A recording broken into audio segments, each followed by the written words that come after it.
What is up? Welcome to Intentional Grounding. It is Tuesday night. And if you're hearing this over across the pond, it's Wednesday for you. But I'm excited, man. We are 1 week closer to the beginning of the Buffalo Bills season. You are watching Intentional Grounding right here on Europe's largest sports podcast network, Sports Social. Okay. Just so you guys know, there's over 400 podcasts and 10 million downloads. So what we're trying to do here, Rob, is we're trying to grow the Buffalo Bill fan base across the pond. And for those of you, if this is your first time listening, welcome from the backyard. From the backyard to the pond, you already know what we're doing. I'm your boy Sturls, and my guy Rob is here with me. So what's up? What's good, brother? How you doing, man? Good. Listen, I got news for you. We made Let's it. hear it. We made it. There's real football. There's real college football. The next time we're talking about a Buffalo Bills game, it counts now, dog. It does count. So let me explain something to you, dog. So this is one of my really good homies. We do a lot of work together. And Rob, he's hilarious. He's fucking hilarious. And he's a Cowboys fan, unfortunately. So that's tough. and he has very hot takes about Dak Prescott and other things, but he's not a Josh Allen hater. So we can have him on the show. I mean, we can have him on the show. It's hard That's to my hate dog. Josh Allen. It really is. Like it you is. have to try to hate Josh Allen. Right. So. I know. And we're going to talk about Josh Allen. There was a survey that was conducted and where they said some unfair things about Josh Allen. And we're going to talk about that tonight. You going to get me going on that? Because I'm going to. Oh, no. Yeah. It's rant worthy, I'd say. We're going to talk a little CeeDee Lamb and his contract. He got the bag. Mm-hmm. Congrats to CeeDee Lamb. Mm-hmm. And we're just gonna, man, it's like this is like the calm before the storm, if you will. I feel like, don't you? Where we're not gonna get a lot of breaking news. We're just gonna get some okay news, and it is what it is. But week 1 is right around the corner, and that's typically why we're here. So for those of you who are new to the show, let me explain to you what's gonna go on here. So we're gonna talk about the Game 3 recap. Buffalo Bills, they took on the Carolina Panthers and they lost in the preseason. And then we're going to talk about some other around the league topics. And then, we'll get into the final 53 after that. And, we got college football. I mean, there's so many things to discuss. So, man, welcome to the Headsy and freaking buckle up. All right. So, game recap. So, Buffalo Bills played a game last Saturday and they freaking lost 31-26. And that's the way to say it too. I mean, they played a game. I guess they played. Right. It was an actual game. It didn't feel like it. It just felt. I don't know about you, man. I don't know if it's old age kicking in. Like, I love consuming the preseason, but I was watching that game and I'm like, this is uninspiring. That, like, there's nothing happening here that I'm just like, damn, I'm excited. But you know what I mean? You knew going in, right? Because they said we're not playing anybody, like don't expect anything. Yeah, I mean, I get what you're saying. I get where you're coming from, but it is what it is, man. And listen, I have a sickness, I have an illness, I have a problem. And the problem that I have is I will watch. You have many problems. Easy. Okay, so for the viewers, you need to specify what this problem is, dog. Slow your roll, all right? Slow your roll. I have a problem where if it's IMG Academy on ESPN playing football, I'll watch it. that's my issue. Dog. I watched Delaware State and Hawaii the other day. All right, so like I have a sickness that I don't have any desire to get cured. So I still pause. See, look at you. That just sounds like an STD. What you just said. I have a desire I don't have a desire to get it fixed. Some people don't. You might be one of those people, dog. That has what? What kind of person am I, Sturls? Go ahead. Tell all our listeners. I find you, you're one of my closest friends. So I hold you in high regard. Okay. That's Doesn't all I'm sound saying. like it. I mean, I got to be honest. If we're discussing it right now, it doesn't sound like it. But Ask Russ what I do to him on the podcast. I bust his chops all the time, man. That's my dog. I'm just saying, That's how I tell you. I love you, dog. So I did You've known watch me this. for like. You want to me know for 10 years. Come on now. Do you want to know the sickest part of it? I watched this game 3 times. No, you didn't. I did. No, you didn't. I watched the regular broadcast. I watched the all 22, and then I watched the regular broadcast another time. Are you? That sounds like a degenerate. That's what I'm saying, dog. Like, I have a problem. Okay. Tell me real quick. What's your? Do you watch the game? Yeah. You watch the all 22, and then you go back and watch the game again. Is that how you do it? Yeah. So I'm not a tape grinder like you. Oh, what up, Anne-Marie? I'm not a tape grinder like you, right? Like, I don't just crush all 22 film all the time. You know what I mean? You watch that way more in depth than I do. So when I watch the all 22, I'm really watching it just to get a better idea of fundamentally what is happening, right? Okay. Very rarely do I go into like grade players where I watch each player like you used to when I was a coach and when I was a player, right? Like go in, watch the all 22, grade every player on every play. You know what I mean? Like I don't do that anymore. So yeah, man. I mean, I did watch it 3 times, but you know, it was to get a better feel for. I think there's a lot to talk about in terms of the guys and how they played. There's a reason that there was so much today about Frank Gore when he got cut. Okay. There's a reason there's so much hype about Joe Andreessen. And so, yeah, like I think you got to watch it more than once to figure that out. Don't you? I don't watch it more than once unless like I didn't get a clear picture. So like I'll watch one play 4 or 5 times, like just to get a good feel of, because it's hard to sing unless you're watching one player, right? But you're trying to take in the whole, right? And so, yeah, I mean, I'll watch a play 4 or 5 times, a quarter back, over again, just to kind of get like you said, you kind of have to watch it all 22, man. You kind of have to get the feel of like, what are they trying to do? Right. And for me, yeah, it's more about what went right or what went wrong rather than like grading individual players. You know what I mean? Yep. Right. So yeah, I mean, that's why I watched it multiple times. And I think watching the broadcast view is not as informative as watching the all 22, but it does give you a better feel, I think, for the game and how it's going and decisions made during the game. That broadcast view, and maybe it's just because I'm used to it after whatever 30 years. But like that broadcast view, it kind of gives you like you get to spend time thinking about, was that the right decision? Did they do the right thing? Was that an impact play? Whereas on the all 22, somebody could make like a real nice play, but you just don't feel the like momentum change kind of thing. You know what I mean? So yeah. I mean, that's totally true. So okay, so let's get into our first topic then. Cedric Van Granger and Grable starting the game at offensive line. I thought that I really liked what I've seen from Tylan Grable this offseason and in the preseason. And Cedric VPG, I think he's a stud, if you ask me. Now, there's some out there that probably say, he's just a young player, he needs to develop more. And of course he does. But man, I just think that he is like, I've told you this on and off air, if it was up to me, he'd be my starting center. I think that's a little bit of a stretch, to be honest with you.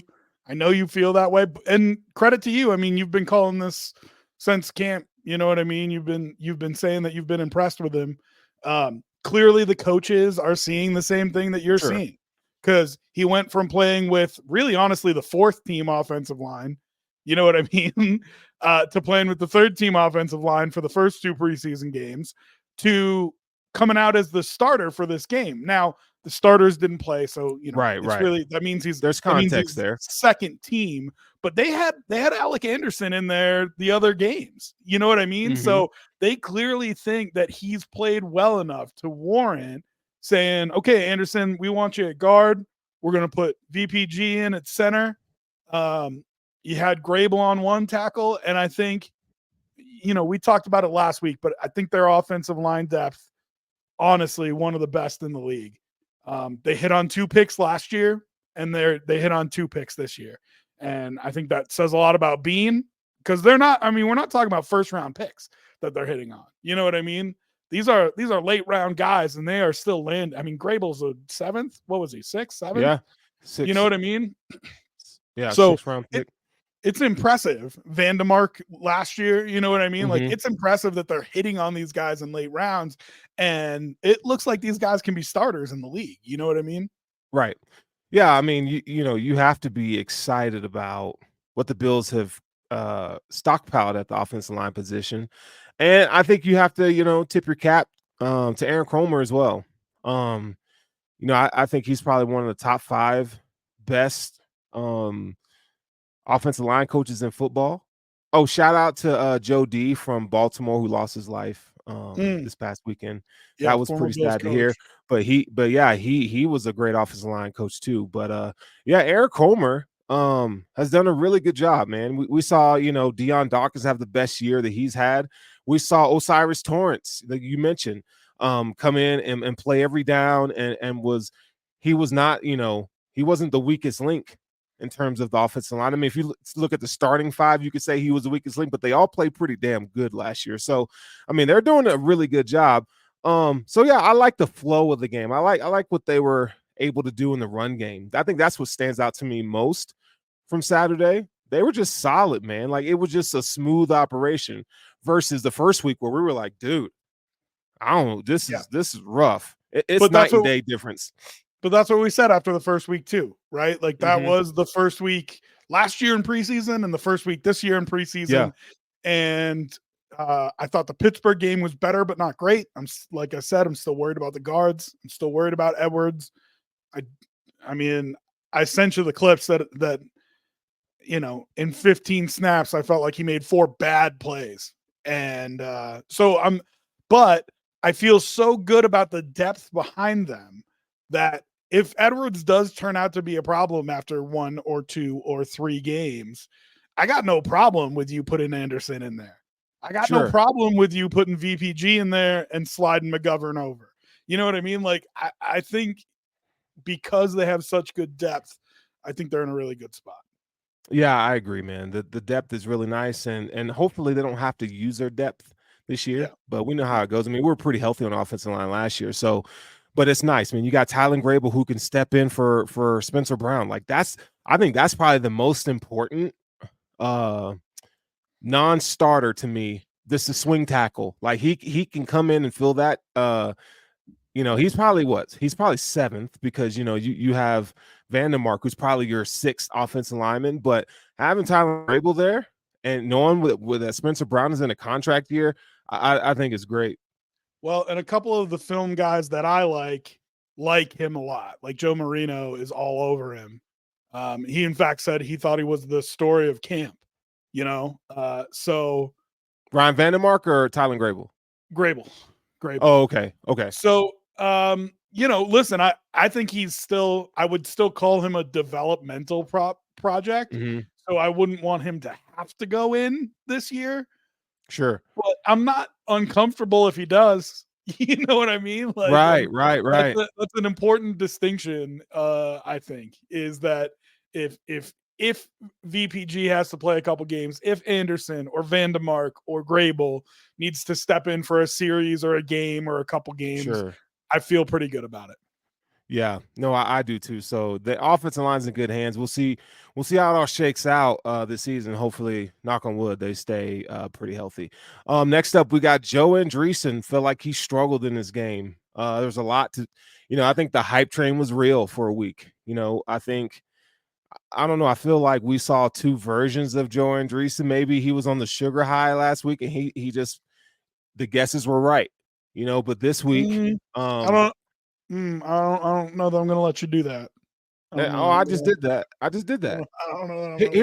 I think consistency matters. I think he wasn't terrible, but he did struggle. Did you? So did you go back and watch the All 22 or not? And the only reason I'm asking, I'm not trying to call you out. Once I watched the so I felt the same way you did. when I just watched the game. When I went back and watched the All 22, I liked his game a whole lot more. I really did. To answer your question, absolutely, I watched all 22, but I felt like he still struggled. Okay, so then let's discuss you. So go ahead and give me your 2 cents then.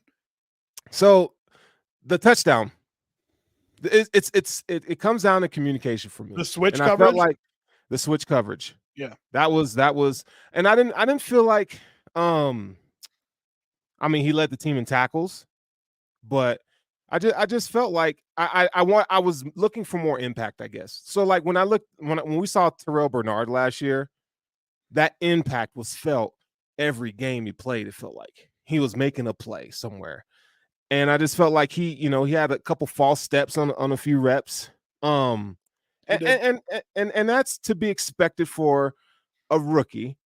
I guess it's more, I'm not saying he wasn't the same player that we saw last week, but I just thought, I didn't think I'd see that kind of struggle. You know what I mean? False steps at linebacker, that's 5 yards or a touchdown. I mean, that's what you're talking about, very small minutia that can really bust a play wide open. So those are, I don't know, those are just kind of some of the things I felt like I needed to see more impact, I guess. So I thought the same thing you did when I watched the game. I thought to myself, the impact isn't there. And if you want him on the 53-man roster, you want to see that impact from him in that game. But, we have to remember, he's not Matt Milano. He's not Terrell Bernard. We're talking about if he can make the back end of the 53-man roster. Can he be a competent NFL Hold backup? on, no. We didn't know Terrell Bernard was Terrell Bernard. Like you and I talked, we was like week 5, we're like, okay, we could rest now. Yeah. Like, no, I agree with you, legit, but I'm just saying, if we put TB in there this year, if he played in that Carolina Panthers, you'd want to see him wrecking, right? Like you'd want to see him absolutely owning. Kind of like Kareem Jackson did, right? Like Kareem Jackson made some real flash plays, and you're sitting there saying, like, he's like, what, a 13-year vet? Like, yeah, right. You better, right? Like you better expect that from someone like that. Right. You better be making these kids look silly. So for Andreessen, I saw a couple things. One, I still saw the instincts. I still saw him getting up there. Now, like you said, there were a couple false steps. What I think, this is what I took away from it. Again, I only watched the All 22 once. I didn't really spend a ton of time looking at it, but I saw really bad D tackle play. And we talked last week about Dwayne Carter and how well I thought he played, eating up linemen coming up and letting Joe Andreessen get into the backfield to make those tackles. You know what I mean? Elianku made a couple good plays and then followed them up with a couple just blunders. Yeah, I mean, and it's amazing because every once in a while he does something and you're like, ooh, that's it. Like, that's what we have him on the team for. And then the very next play he does something like, what are you thinking? Right. So I mean, that's a really good point. I mean, that you mentioned, because the defensive tackles in this defense, that's a lifeline for the linebackers. Any good defense, like you ask Ray Lewis, you ask Navarro Bowman, those guys, they'll tell you like what's up front in the middle matters a ton. And especially when you're not an overly large linebacker. You know what I mean? Like, he has shown the ability to stack and shed, but he's not physically imposing, right? Like, he's not Brian Urlacher out there where the offensive lineman's scared to hit him. You know what I mean? Yeah. So I saw a couple times him read a play and get caught up. You know what I mean? In just the garbage that the D tackles were letting through. And the D tackles getting knocked a couple of yards off the ball. And yeah, it's going to affect if he can pursue and make the tackle or not. So there were a couple times that I just felt like, you know what? You can see he sees it. And if you put him on the field with a whole bunch of starters, I think maybe it would have looked better. You know, that's a great point. And I honestly didn't take that into consideration. I mean, and remember, they were the starters for the Panthers at the beginning, too. And that's what I was about to say. You know, when they played the Steelers last week, he was playing in front of some dogs, right? Yeah. That wasn't the case. Elianku, we know what he is. Like, he's an inconsistent player. at this point in his career. And I don't think that's going to change. Dwayne Carter is still kind of figuring it out. You know, you look at Dwayne Carter, I think this is probably his worst showing this offseason, you know, in the preseason game. But he still has flashes. Like, you still see the you know, the potential in stopping the run there. I just think he had a few, you know, he had a few plays that he'd like to take back. So I'll give Andreessen some credit there. Like, just the instincts, they were there. But you know, when you, not that he was flawless the week before, but he was pretty damn good. Yeah. Joe Andreessen we're talking about. So I don't know. I just saw, you know, I was like, I don't. It was just like, it was okay. You would have liked to see more, but at the end of the day, I guess I have my hopes too high for him. That's probably what it was. He does lead the team in tackles, right? He does. Remember, he was playing all the specialties too, because they wanted to see what he looked like on special teams. Yeah, so special teams tackle. It takes a lot out of you. You know what I mean? That's not necessarily easy to do.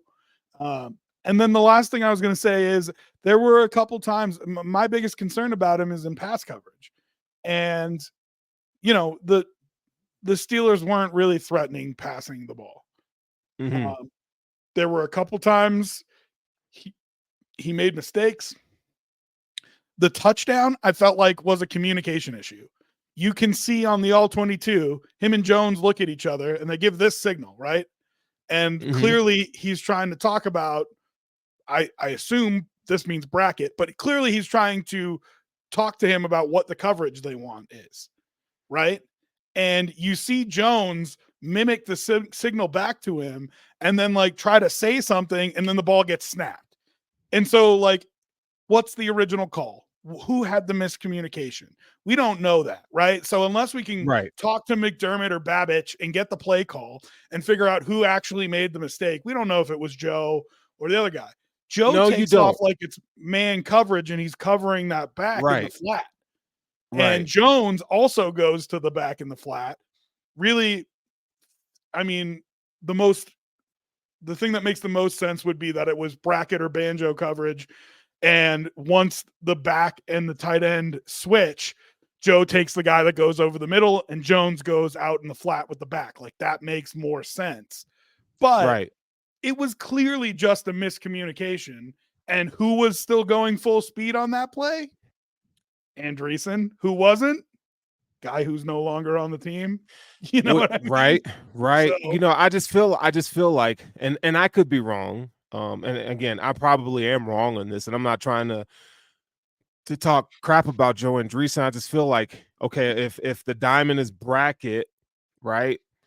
I feel like your first, if you see a guy next to you that is kind of unsure, right?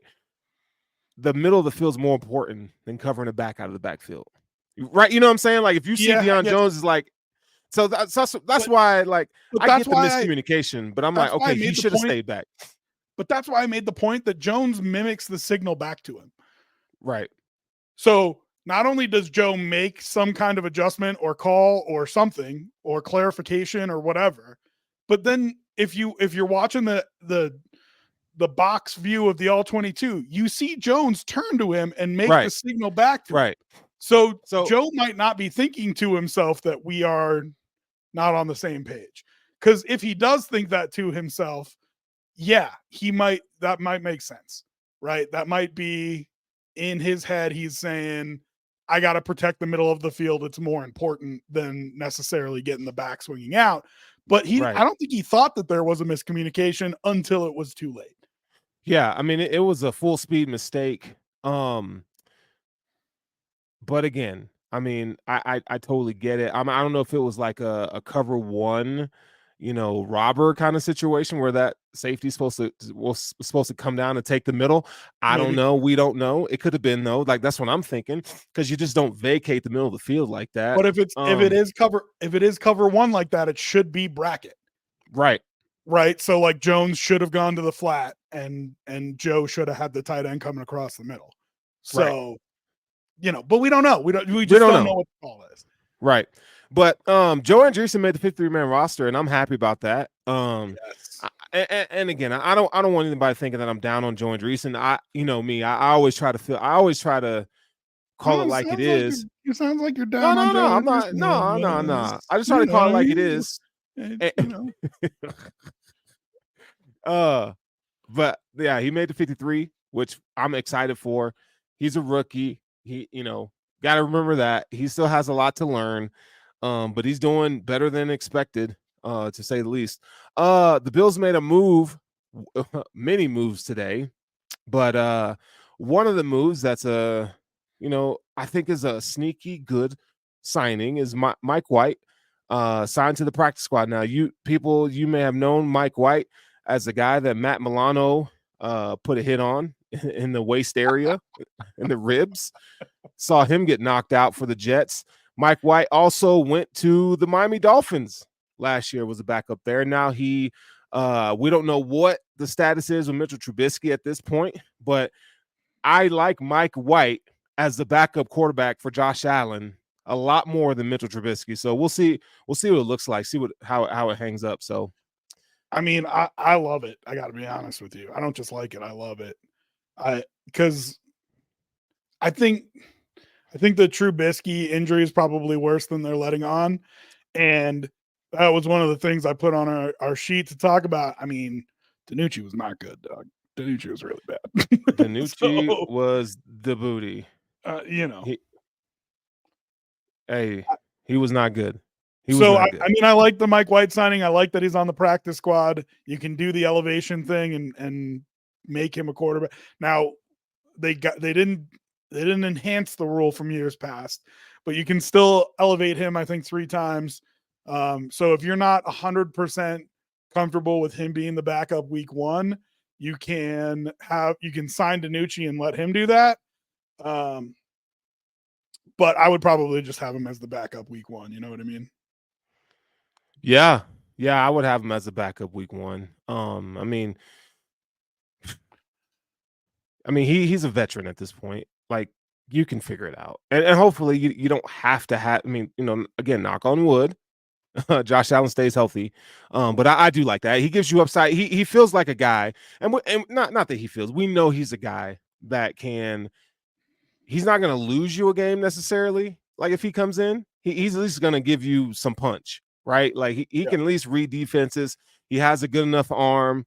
He could be productive given the right situation. I think this is a right situation for him. So I love this move. And there were some other moves today that we'll also talk about. So we'll just keep it moving here. But next is DiNucci,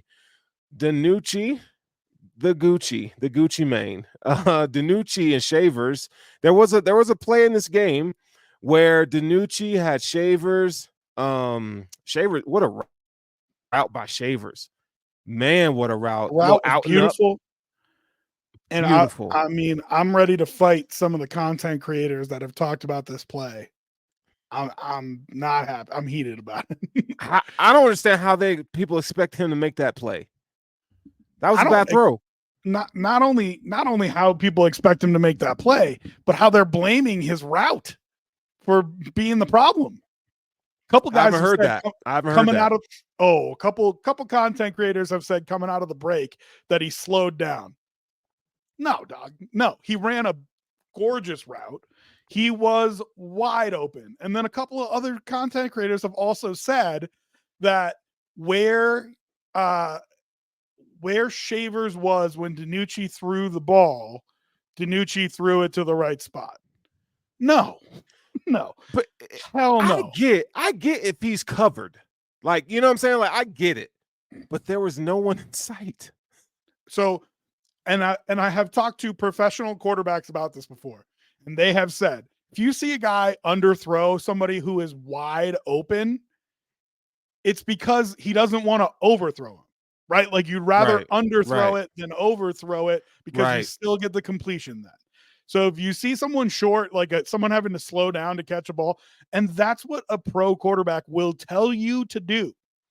So if you're talking about how you draw that play, right? Like, if you're drawing the route for Shavers, if you're in the meeting talking about it, hell, if you're running it in Madden, yes, you want that ball to be thrown to the back pylon. That's what you're telling DiNucci. It's in his head. You want that ball thrown to the back pylon. I get it. but he is wide open when Wide DiNucci open. lets that ball go. The Yeah. cornerback is burnt freaking toast. I mean, he gets absolutely cooked. And DiNucci sees that before he lets the ball go. You can't miss that throw. And there is no world, there is no way that it's on Shavers. Not a chance in hell. I don't think that was on Shavers. Oh, Man, you don't like. I get you want to throw with anticipation. You're throwing to a spot, but like that wasn't that. I felt like that's a play that you got to make that, bro. You got to make that. and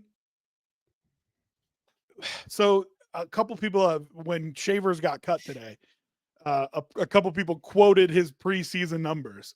And I just want to point to this. You know what I mean? I don't think necessarily Shavers should have been on the 53. But if you want to say, hey, listen, Shavers' numbers in the preseason weren't great, I want to say, yeah, well, you had Ben DiNucci and what's his name? Anthony Brown throwing him the football. And it didn't Yeah. look good. It didn't look No, good. it did And now, not listen, look good.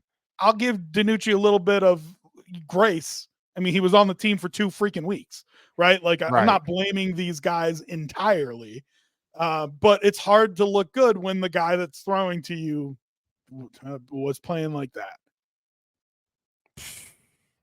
I agree. I totally agree. That You know, play, hearing people talk about that play, dog, pissed me off so much. I can't even. And I went back. You were hot, huh? That was the only play on the All 22 that I rewound and watched like 6 times, because I was like, how are people seeing this thinking that this is not Ben DiNucci's fault, that it's Tyrell Shavers' fault? Like, there is no world where you could think that. Yeah, I thought it was Ben DiNucci. Sorry. I mean, I don't know how you fault Tyrell Shavers, man. You know, I'm with you. You know, but yeah, those two guys are no longer on the team, so there's that. First half D, like Don't do it, dog. Don't do it. no, I just did it. Don't do it. Don't get me started on this. you know that little meme, you mad, bro?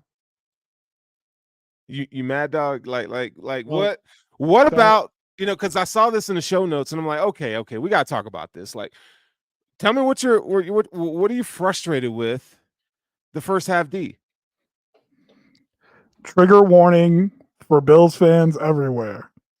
Trigger warning. The end of the first half defense had me thinking so much about 13 seconds. Oh, you're one of those.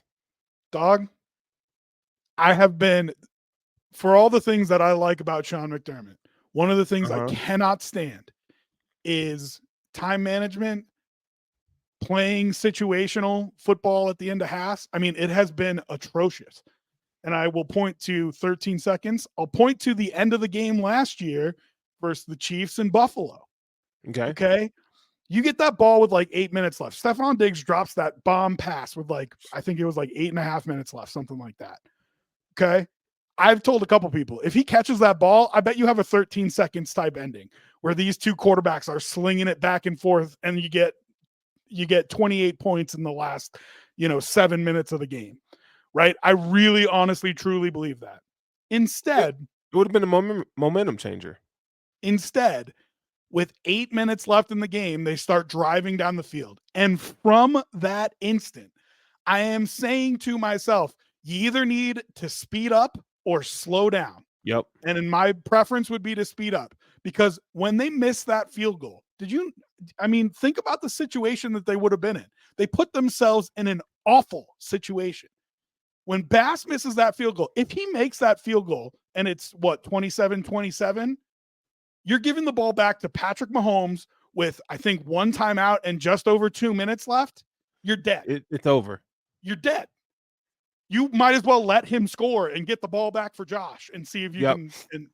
Okay. So you either needed to go faster and score that field goal with 5 minutes left. So when Mahomes drives down the field on you, hopefully you've got a minute and change left and you can go try to score yourself, or slower, and you need to eat up the entire clock before you score. I mean, it is a huge problem. They had the same problem with 13 seconds. The awareness of that defense. They had timeouts left. You didn't need to guard the sidelines, but they guarded the sidelines. They gave up wide open throws to Travis Kelce down the middle of the field for 40 yards because they didn't realize that Kansas City had timeouts left. The end of the first half of the preseason game was a similar problem, similar but opposite. And it drove me nuts. Carolina had no timeouts left. And Steve Tasker's on the broadcast even saying this should be the last play of the half as long as the Bills defend it properly. And the guy runs an out route, and somehow you don't know that he's going to throw the ball to the side. It should have been a pick six. You should have been all over that. And instead, the guy catches an out route, toe taps out of bounds, and they kick a field goal with 2 seconds left. And I am ready to bust my top. I'm going to lose my freaking mind. See, this is the same problem that has plagued this team year in and year out for a guy who spends so much time talking about being prepared, being aware of the moment and where they are. And I have to deal with them picking up 10 yards, 7 yards on the last play of their half to get into field goal range because you don't know they're throwing to the sidelines because they don't have any timeouts. What are we doing? Hey, but we're talking about preseason, right? Like, it's hard for me. Like, I understand what you're saying, but it's really hard for me to jump on that just because, like, we don't know what they were being coached to do. And, sometimes, coaches situationally in those moments, knowing that it's preseason, like to do things a little bit differently. So I'll give Sean McDermott that. But I understand the heart of your conversation and context. Pattern, dog.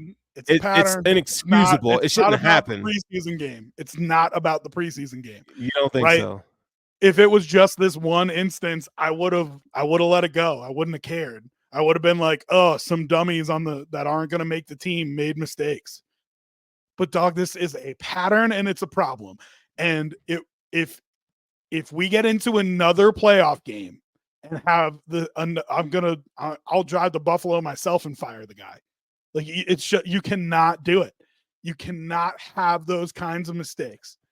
You would have been dead fair. Even if the Bills scored on that drive at the end to end their season, to waste prime years of Josh Allen. Even if they would have scored at that drive, Patrick Mahomes would have killed you. That's another conversation. Patrick Mahomes, 2 minutes and a timeout at the end of the game. That's another conversation, dog. It should be the number one thing that you're thinking is I need to make sure either I get Josh the ball back or I don't give Pat the ball. Those are your two thoughts. That's all you should be thinking about. And like that is Madden level stuff. That is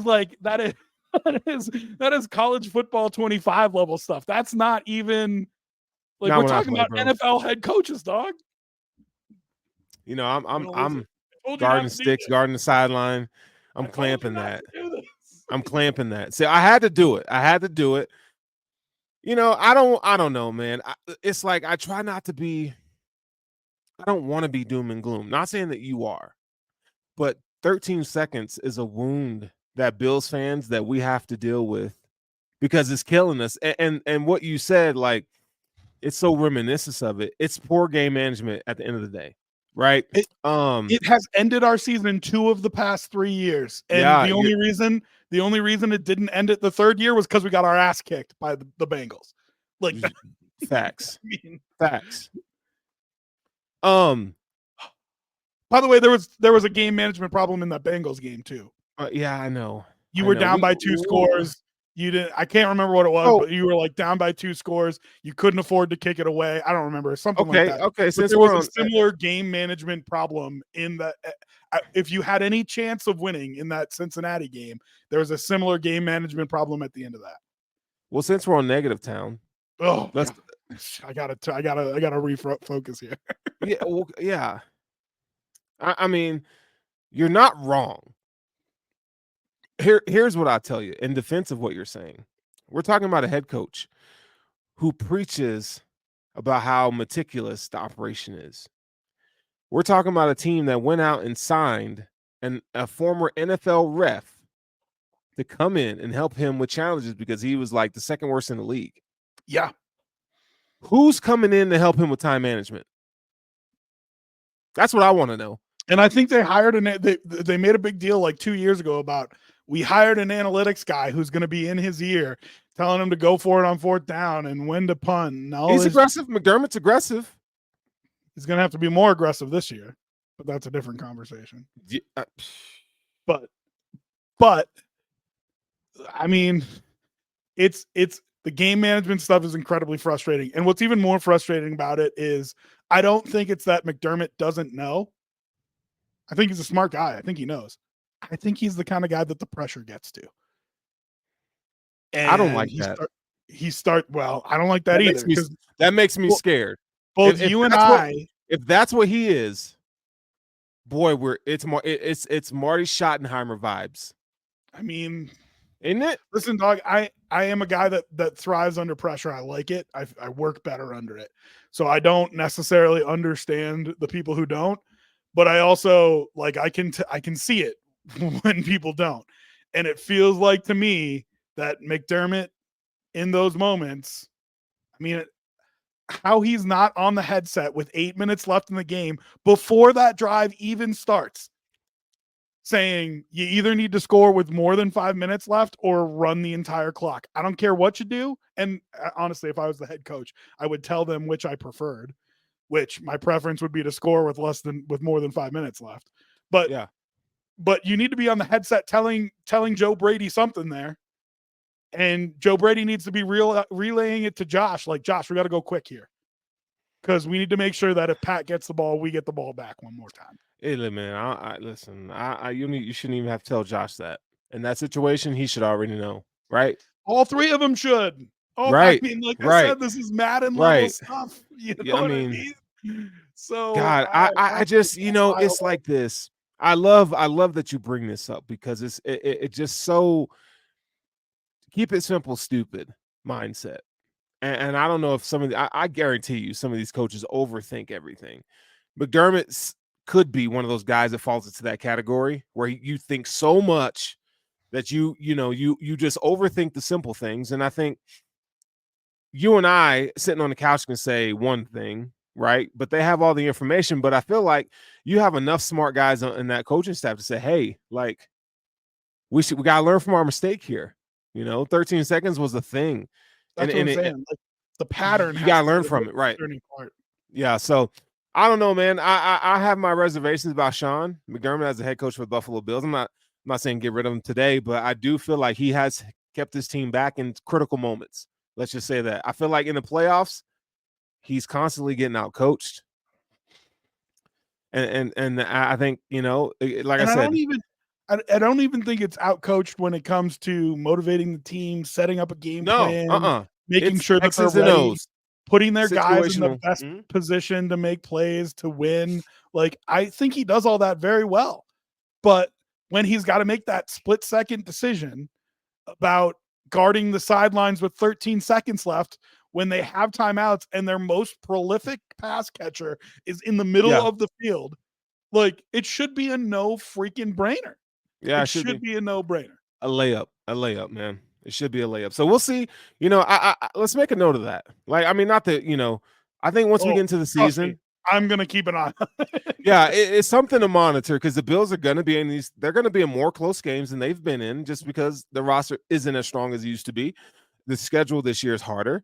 I think Sean McDermott's in the spotlight this year, and he's gonna have to come through in these dire moments. Like you can't go into Kansas City with the best or second best offensive coordinator in football in Andy Reid and one of the top three.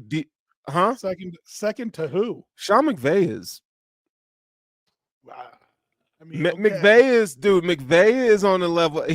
I wouldn't listen if you said who's the best. I'm not arguing it. I think those two and it's hard for me to pick which one. Andy Reid, maybe because he's been doing it the longest. But between those two, it's tough. But what I'm trying to say is that it's hard for the Bills to go into these games facing, Spags, facing Andy Reid, and you're just outmatched as a coach. And I feel like when we get in those situations, Sean McDermott's outmatched.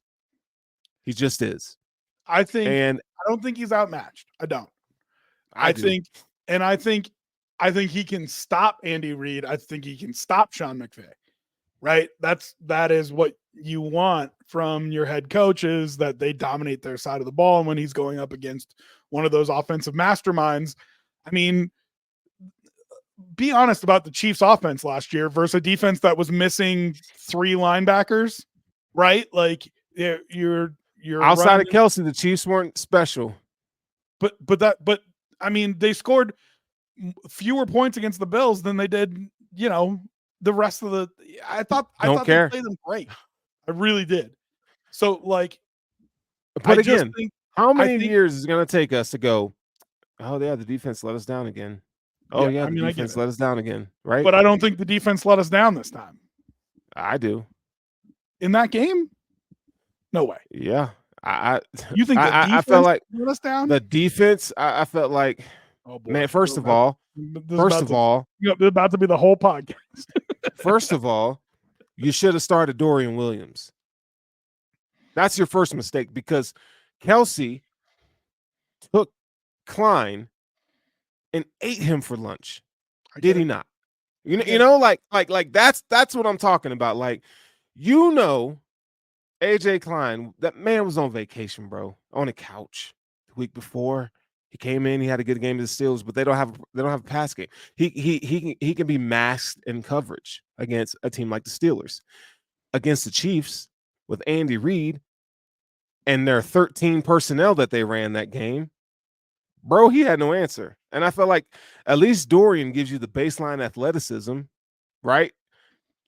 It's a little better. Pacheco had a good game on the ground. I think he was 80 yards rushing or something like that, if I'm not mistaken. But Travis Kelce ate him up.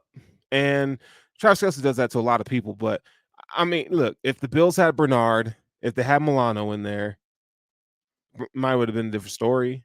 But it wasn't. I mean, it is what it is.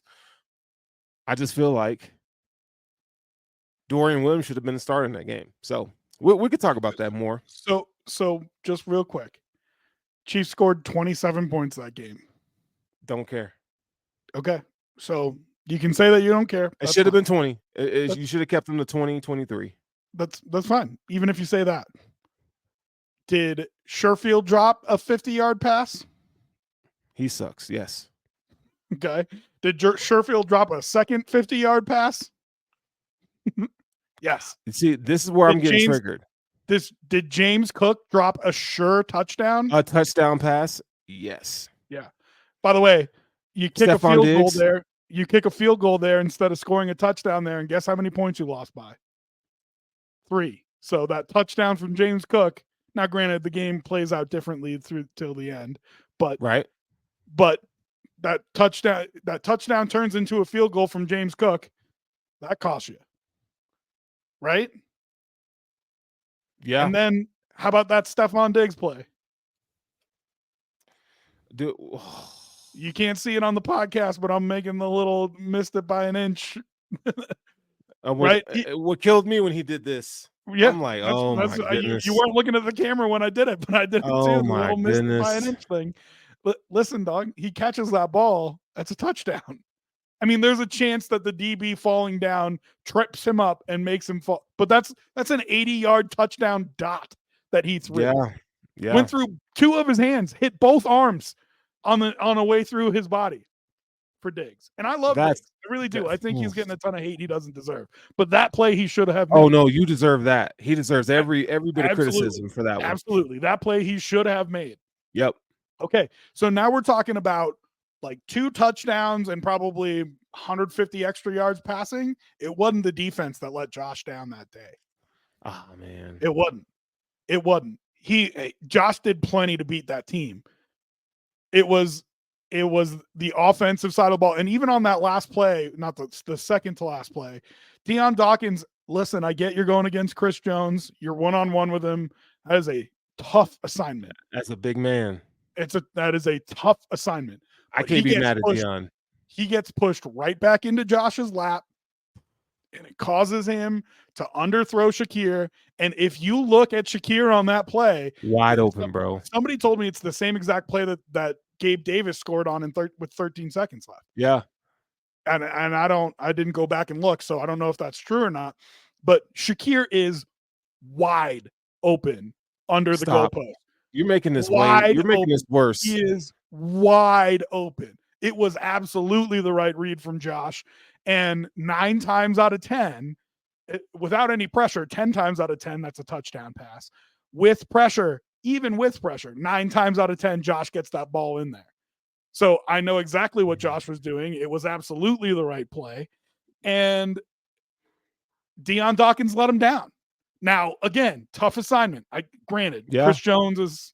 But that's a play you got to make. You got to make that play. Man. He pushed you right back into Allen and caused an incompletion. And that's why you pay that man that much money, right? That's why you pay Chris Jones that much money. He literally won them the game that day. You got to make the play. But it was not the defense that let Josh down that day. It was Trent Sherfield, Dion Dawkins, James Cook, and Stephon Diggs that let him down that day. Sherfield, man, he really pissed me off that day, dude. But that, to me, goes to you not bringing in a better option at wide receiver. Why is Sherfield out there? Because Gabe Davis couldn't play. And you weren't prepared depth-wise to not have Gabe Davis or Stephon Diggs for a game. And so, hello, Trent Sherfield. Because if that's Gabe Davis running that route, those are 2 catches, aren't they? As much as I don't like Gabe Davis, those are 2 catches. You know how I feel about him. But those are they not? Are those not 2 catches? Gabe makes those. I don't love him. You know he's not my favorite. But Gabe Davis makes those catches. Yeah. They hit him right in the hands. And Sherfield dropped both of them. Right? Yeah, Gabe makes that. He at least makes one of them. At least makes one of them. At least one. And so that, I mean, you can be on Brandon Beane for that, and he's doing the same thing this year too. Oh, that's what I was gonna say. That's oh man. Let's talk about this. Hey, listen, you got me coiled up. I'm gonna get you coiled up. Hold on. Let's because I got family in town. But here let's talk about this. Off the range here. And we're gonna get to the round league. So for those of you who are watching across the pond, we're gonna get there. Why even watch football at this point, Sterling? This is one of my questions for us. Do we feel like Brandon Beane, to this point in time, this offseason, has done enough at wide receiver, especially? And it's hard for me. Look, I get you want to bring in a Mack Hollins. Morale, like Steph Diggs is gone. You need a spark plug guy. But I hear people talk about how Mack Hollins is going to produce. He's going to fill this role, blah, blah, blah. Okay? And I look at guys, Claypool, not on the team. And you went and got Keon Coleman.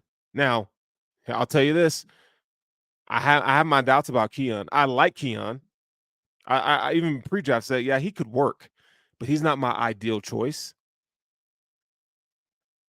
I feel like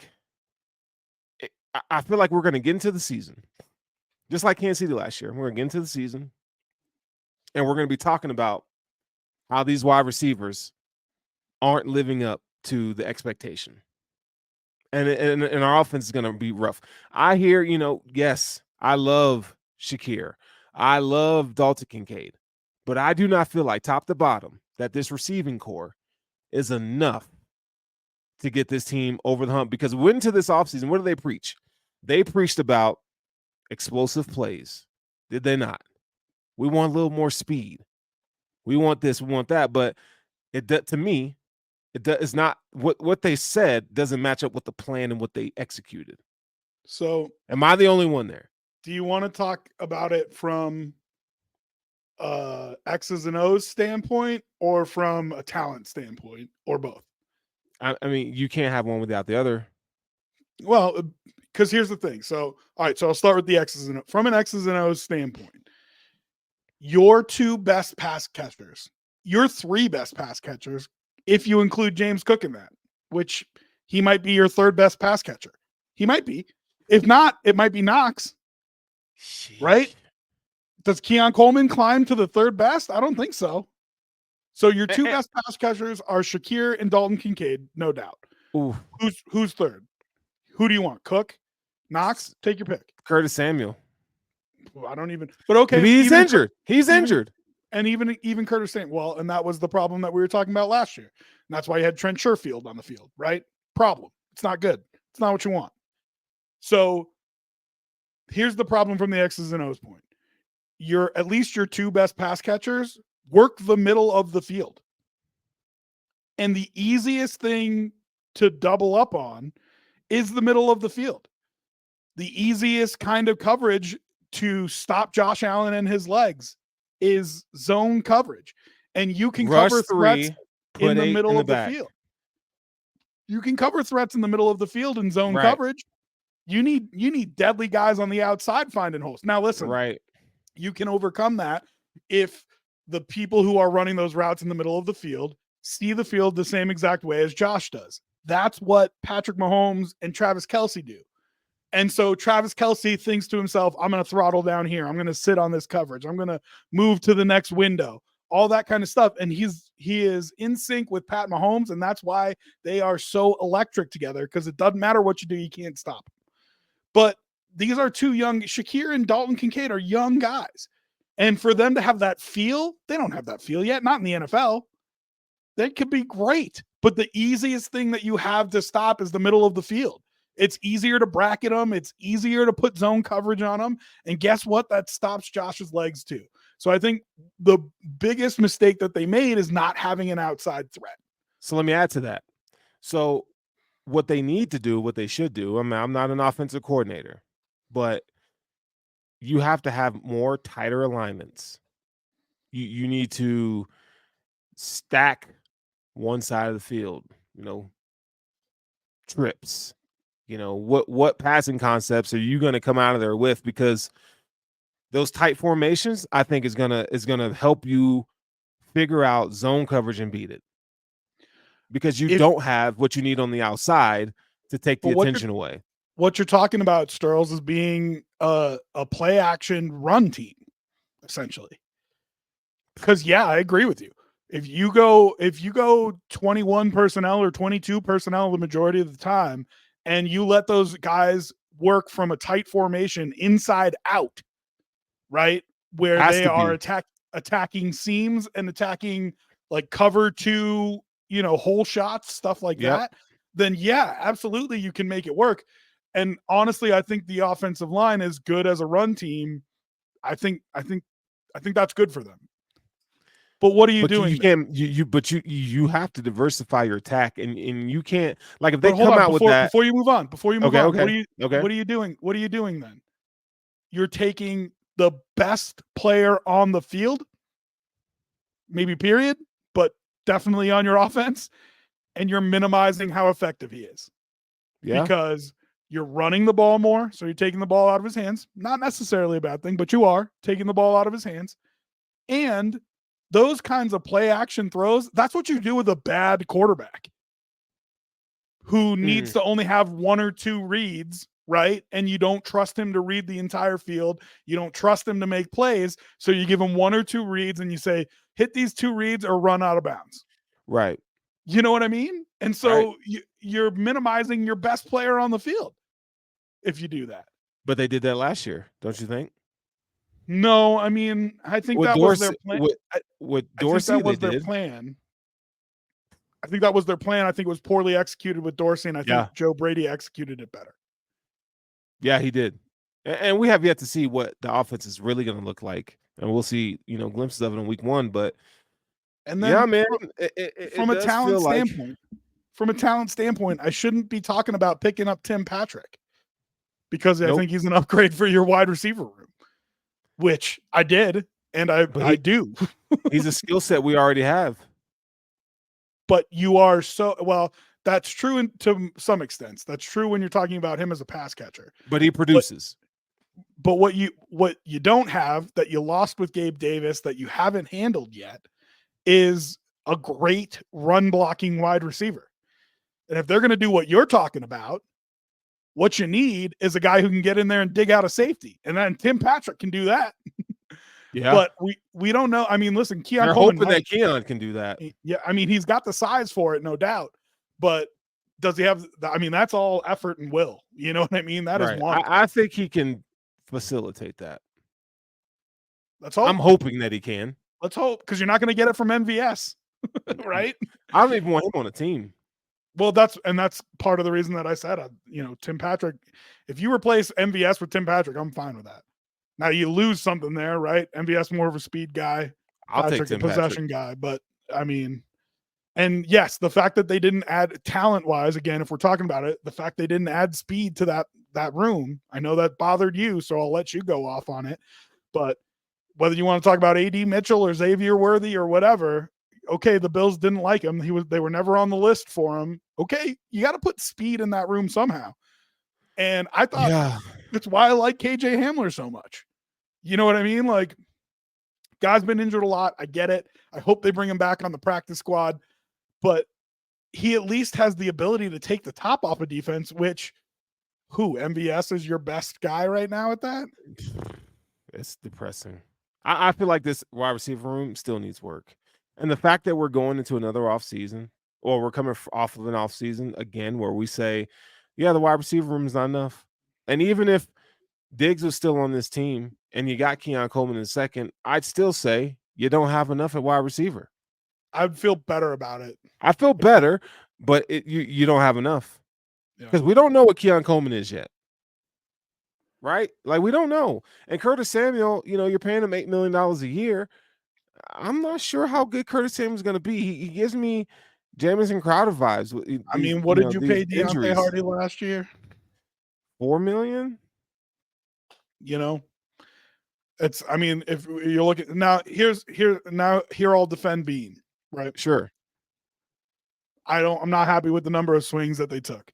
Here's the only grace I will give him. They have the second highest dead cap in the league this year. Trading Diggs killed them, but I think they needed to do it.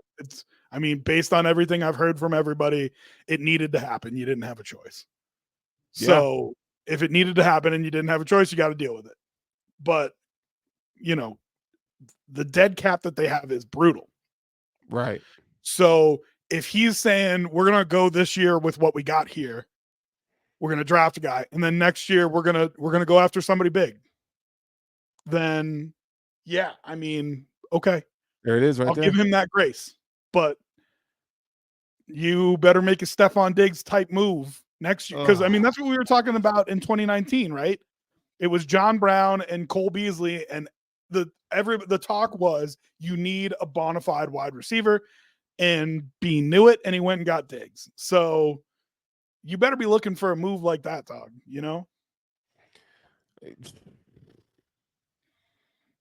Yeah, man. I don't know, man. I mean, I hope so. I hope that's the move. Yeah. Whether it's the draft, I don't know, man. But I think, at this point, you got Josh Allen going into the second chapter of his career. He's still in his prime. Part of me feels like, man, like, you don't have the luxury of drafting and developing at that position. I feel like you're doing right now. You're building a team for the second half of his prime. So if you've got to eat a year to do that, I don't hate it. I just prefer not to do it. But okay, it's tough. I've ruined, dude. You should see the dejection. Yeah, man. I'm sad right now, dog. I am. See, talking to you did this to me. Like, I came in here and I was like, oh yeah, like. You started it, dog. You started. You got me all coiled. I told you not to. You got me all coiled up. I made some good points, and now you're depressed. You did. Damn you. Okay. Let's go around the league real quick. You know, because we're going to talk Bills Do we cuts at have the end to? in the trade. Huh? Do we have to? Why even watch football, Sterls? Let's just give I up. don't know, dude. At this point, I don't know what I'm doing with my life. I should be a badminton fan or something. Cricket. You know, our friends across the pond like cricket. I should do Yeah, that. I'm a Around the league, rugby. CeeDee Like, let's Lamb. get in. I played in college. Like, let's get into it. I played in high school and college. We might have to, dude. We might Let's have to. let's We do it. might have to. CeeDee Lamb got a new contract, man. Like this is a big deal, big day for him and his family. We know that the Cowboys and Jerry Jones have been sleeping all day. And I guess he's woken up from his slumber because they finally got a deal with CeeDee Lamb. And it is a 4-year, $136 million deal to the Cowboys superstar.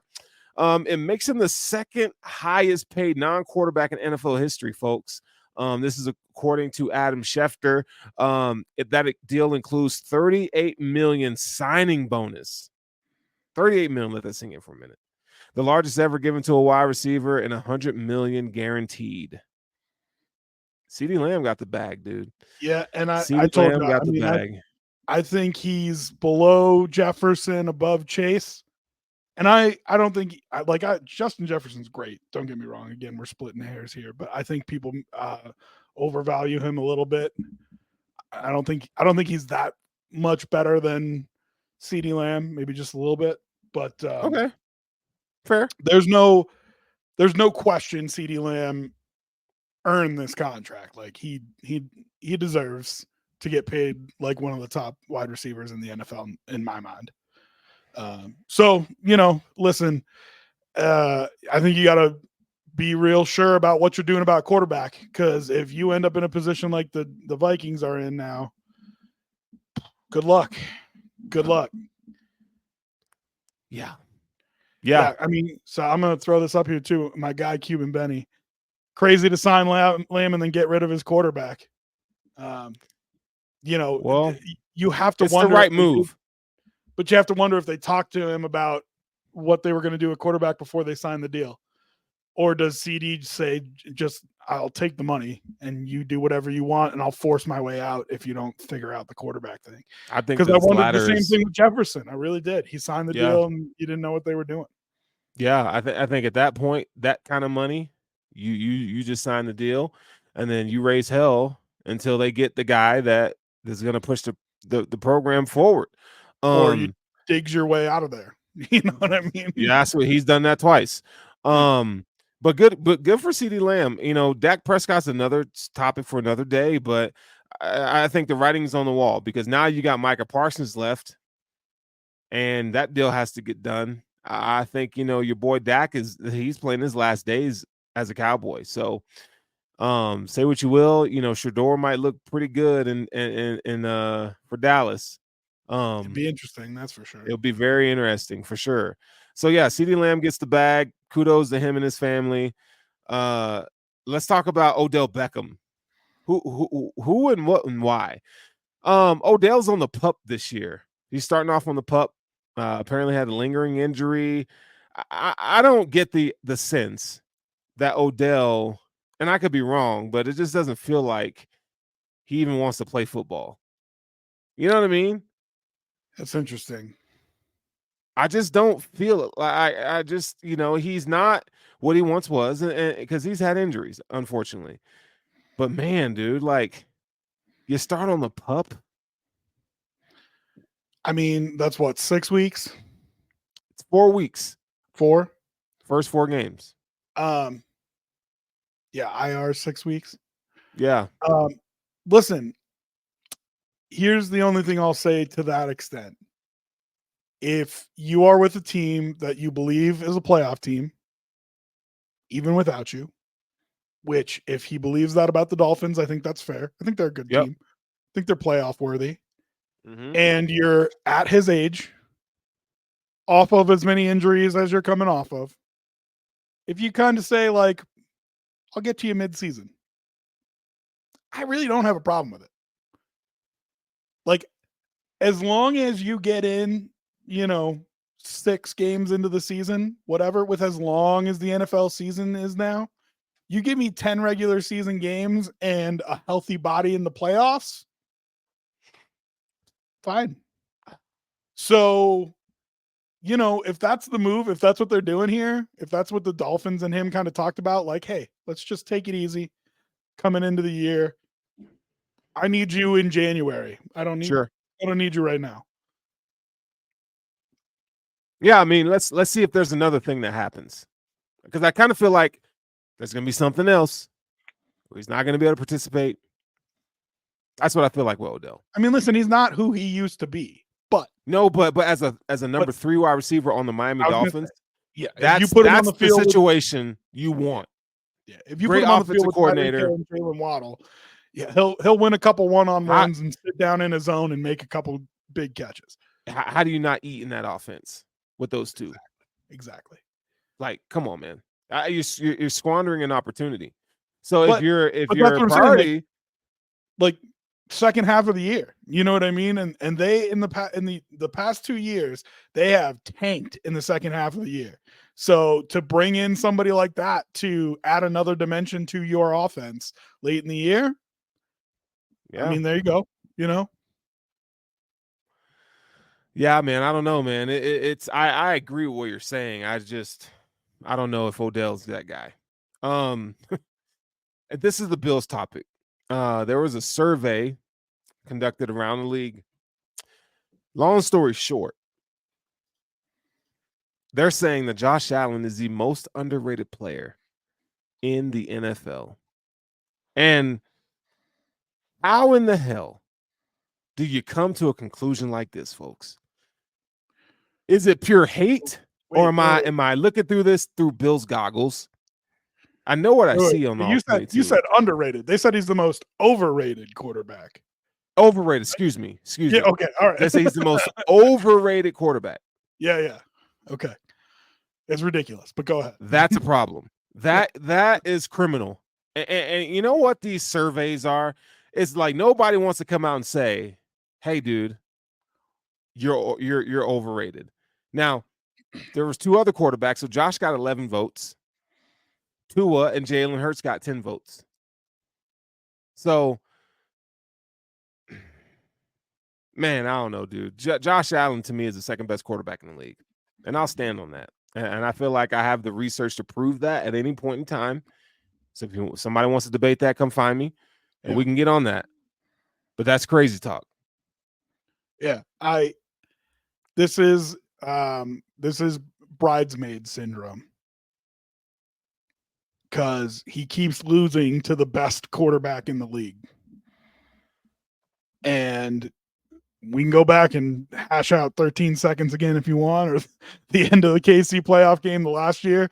Listen, it ain't his fault that he's been losing to Mahomes. It's not. It really is not. But he has been losing to Mahomes. And so when they can't pick on the biggest kid in the yard, because ain't nobody going to say that Patrick Mahomes is overrated. When they can't pick on the biggest kid in the yard, they go for the only target they can, which is the second biggest kid in the yard. You know what I mean? And here's the thing. Any of those players that are saying this, put them on the field. Let's go. I don't care what team it is. Any team in the NFL, put Josh Allen on the field against him, and boy will mop you up and down the floor. I promise you. So, you know, these unnamed players who, you're talking big when you don't have to put your name on it. Yeah. You're talking big when the Monday Night Football matchup comes up and Josh beats you 35-15 or whatever. You don't have to answer questions about how you called him the most overrated quarterback in the league, right? So ask Jalen Ramsey how that went. Yeah, exactly. So put your name on it. Put your name on it, and then every time Josh punks one of you fools, then you know what I mean? I just feel like the hate for Josh Allen this offseason has been strong. I feel like he's been catching strays in the media. And it's like, you know, I feel like I've always felt like with Josh, it's always been narrative driven. Because, you know, they say, even in the article, they were like, well, you know, a player said, you know, it's too many turnovers. I agree. Like the turnovers are a thing, but no, they're not. It's not even. They're not even a thing. He's got less turnovers than Patrick Mahomes over the last couple of years. Like it's not. No, I won't do it. Oh, did we lose you? Maybe we lost Sterles. Second best quarterback in this league, and I don't think it's close.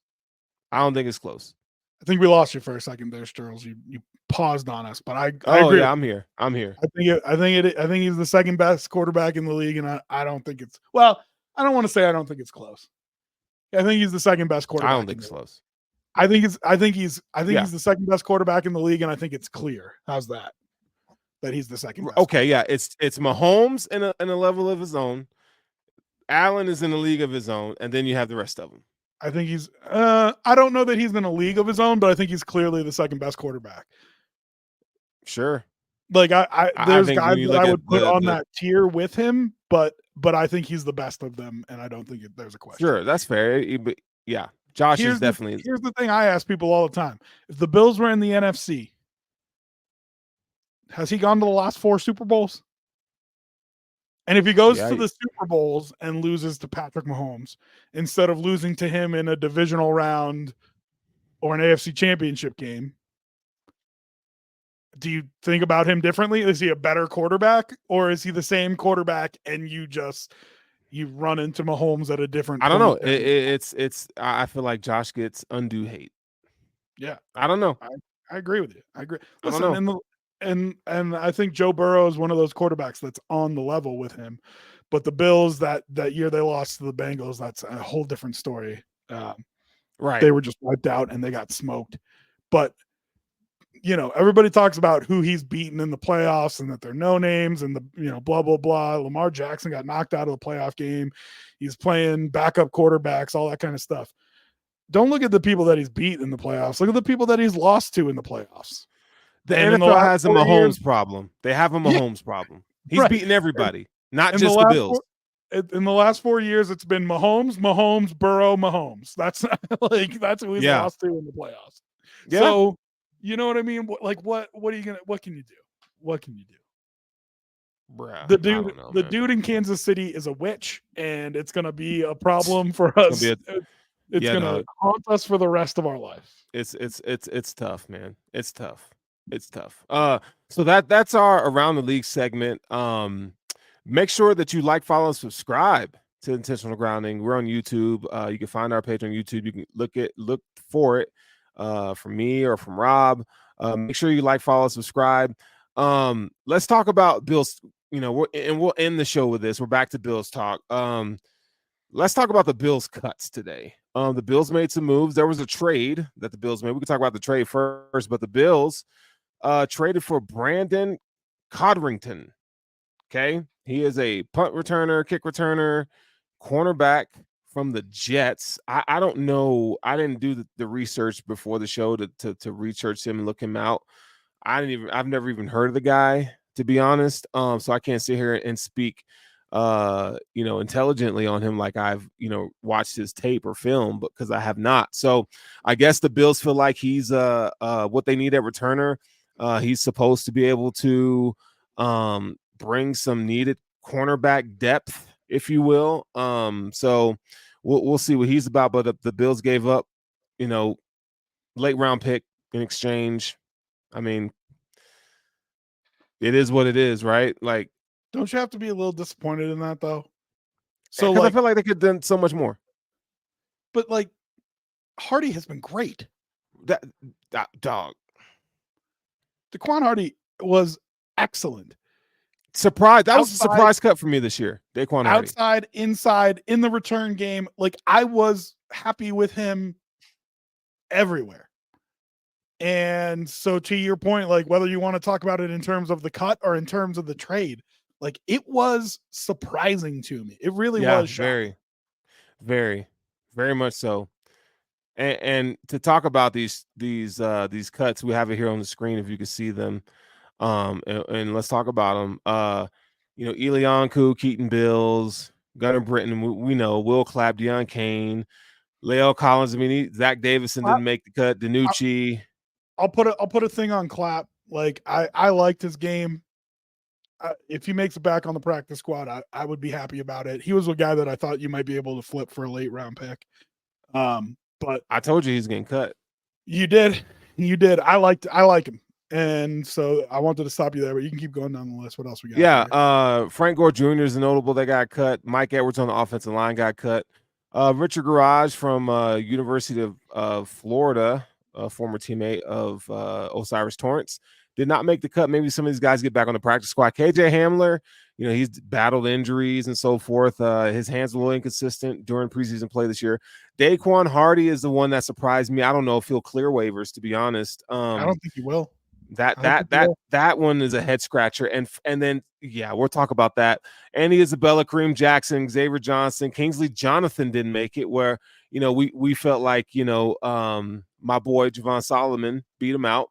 And then the rest of them: Gable Stevenson, Justin Shorter, Deshaun Williams, Kendall Williamson. I mean, it's kind of cut and dry there. We kind of know.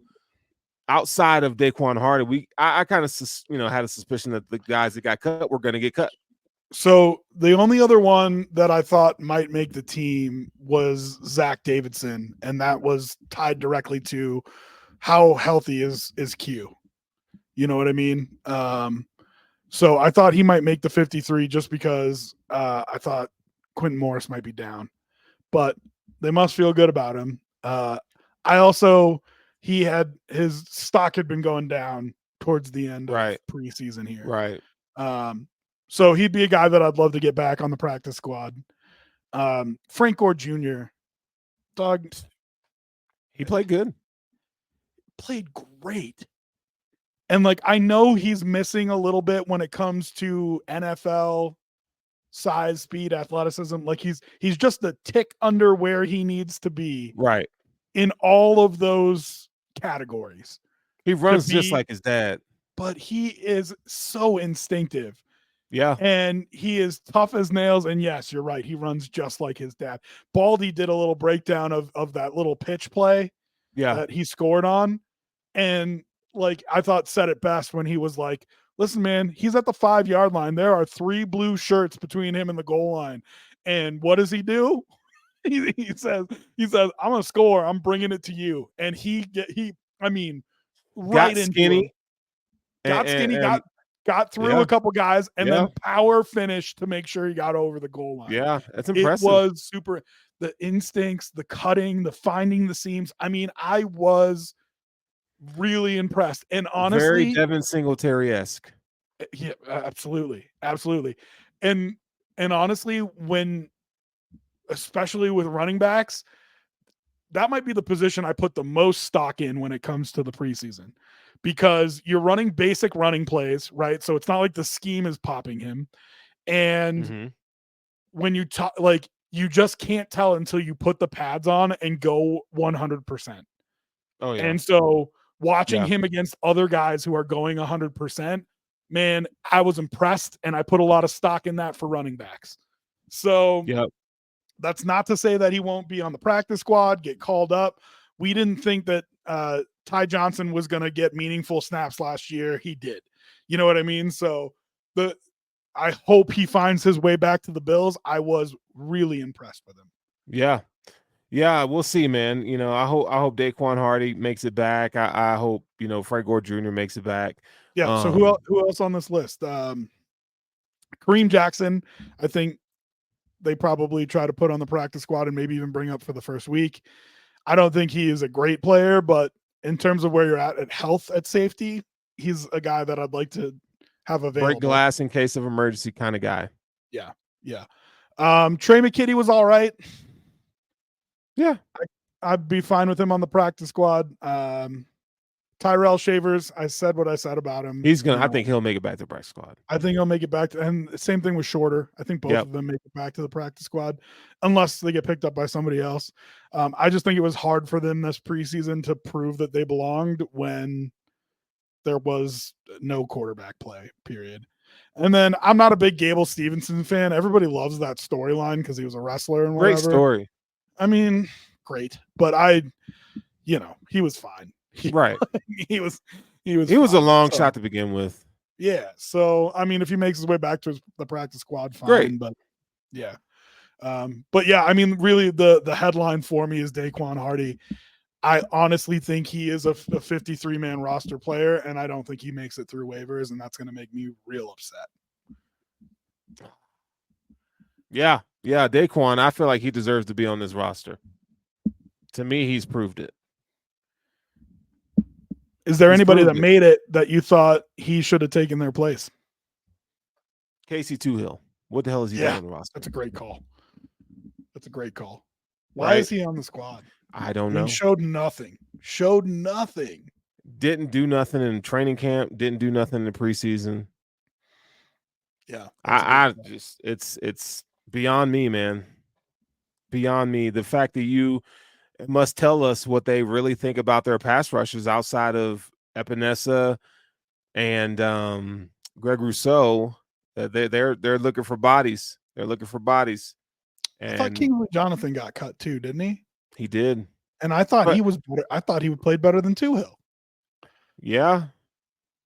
Yeah. I mean, I think they know who Kingsley Jonathan is by now. I think, Javon Solomon, I think he showed you some things that he's the new Kingsley Jonathan. Let's say that.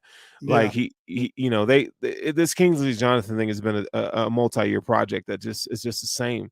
So why not give it to the rook and see what he can do? Who has more upside? Now he's not the physical athlete that he is, but I like Javon Solomon. I've been preaching that since day one. So I mean, this roster, I feel like there's a lot of holes still on this roster, and you can't build a complete roster in a day.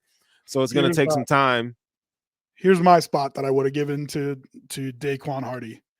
Either Balen Spector or Nicholas Moreau. Two guys injured all of camp. Spector can't stay healthy. I do think the kid can play. I don't think he's a star.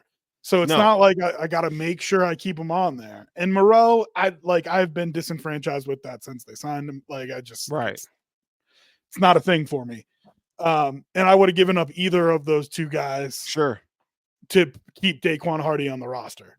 So I don't know. I mean, that was the disappointing part to me. Yeah.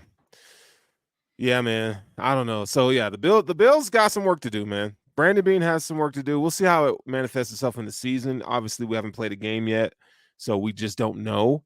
But I think, these conversations tend to rear their ugly head during the season. So we'll see how the team handles it, how Brandon Beane addresses it, if he addresses it. And Brandon is one of the more aggressive GMs in the league, if you ask me, my opinion on it. So, it's not final yet, right? Like there's still some meat on the bone to see what this team can accomplish. So it definitely gives me pause. Like, if you ask me how the Bills are going to do this, I'm like, yeah, they'll be fine, but I don't see them beating the Chiefs in the second round of playoffs. Like you and I talked about, you got to get the number one seed. I don't think this is the year for that. Yeah, but it's a reset year. People didn't think that last year the Chiefs were a Super Bowl quality team. And look what happened. So, I mean, I'm not shutting any doors, but I had a conversation. I kind of want your take on this real quick before we get out of here. I had a conversation with somebody and they asked me what I thought, what a successful year would be for the Bills. Coach, actually, I work with an ex-head coach from college football. And he asked me what I thought a successful year would be for the Bills. And I said to him, it's really interesting because I think if they make the playoffs this year, it's a successful year given the rebuild that they're in. But we have talked ad nauseum about Allen playing playoff games in Arrowhead. Tough. It's tough to do. You don't want to have to do it. But Allen playing playoff games anywhere else kind of sounds nice to me. After negative 20-degree games versus the Patriots and 0-degree games versus the Steelers and 0-degree games versus the you know what? Put me in a dome in Houston.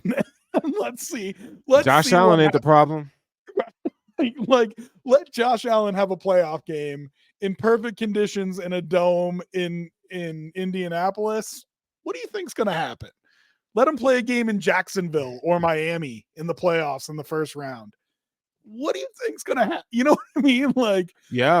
It's so if they end up as a 5 seed playing, Houston in Houston, or a 6 seed and they lose the division to the Dolphins and they're playing in Miami.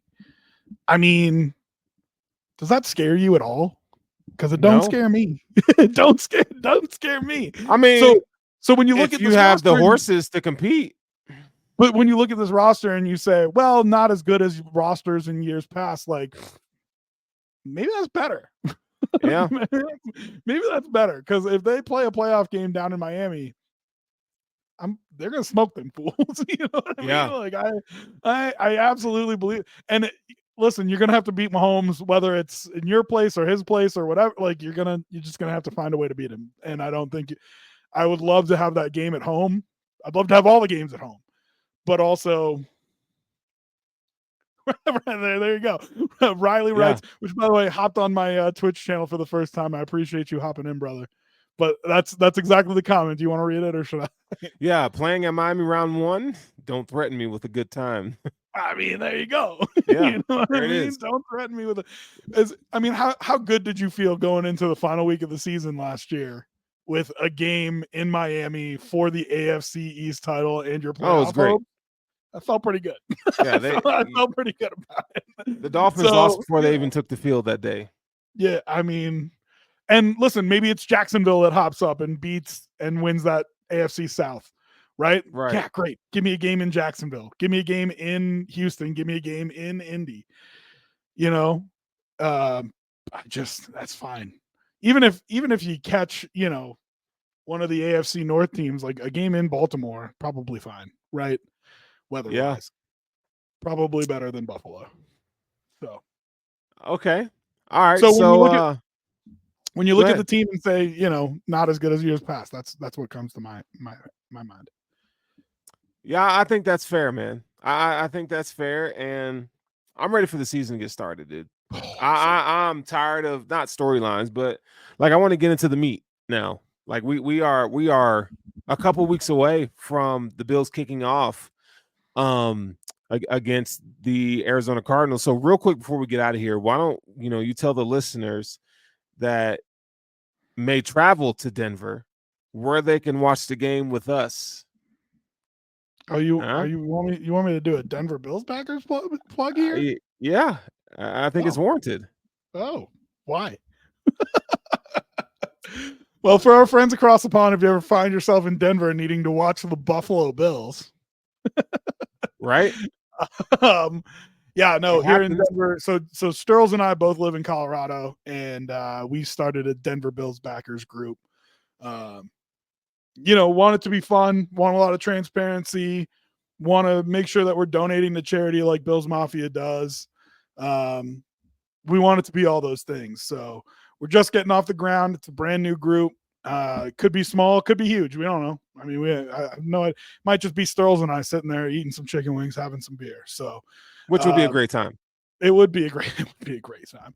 But if you want to come kick it with us, it's Stoney's Uptown. We appreciate them for having us. It's 17th and Park in Denver, and one of the better kind of little sports bars around town. I really like them, and they've been great to us so far. So, man. And you can follow us on all the social medias at Den Bills Backers, DEN Bills Backers. We're not all the social medias. We're on Instagram, Facebook, and Twitter. So give us a little love there. We appreciate all the follows and the likes and the comments. All right, man. With that being said, this is a wrap for Intentional Groundings, man. You guys have a fantastic week, and we will be back with you the following week. You know what we say around here? Go Bills. Go Bills.